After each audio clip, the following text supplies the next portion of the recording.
çaltı бар abdan жақшы. Кичүүсү улуусуна салам айтуу, атадан баасына өтүп келет. Ассалому алейкум деп тазим кылуу. Акылман деп биз койдук атыбызды. Бакаята касиеттүү сапатынан мурас кылып ұрпактарга калтырган улуу мурас Айкөл Манас эпосунан.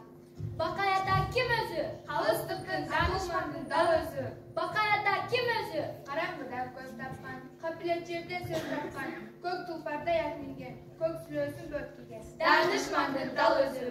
Бакаятам кеп айткан, балдарым уккун деп айткан. Бөлүнбө кыргыз бөлүнбө, бөлүнсөң өрү жеп кетет. Бөлүнүп калды кыргыз деп, бөтөн элге кеп кетет. Бакай бабамдан айткан, балдарым билсин деп айткан. Кара кылды капчарган, калыс болуң калкыңа. Серпишкенге бой бербес, сепил болуп калгыла. Биздин урам Үзүлгөндү улап жүр, чачылганды жыйнап жүр. Манас, манас, манас.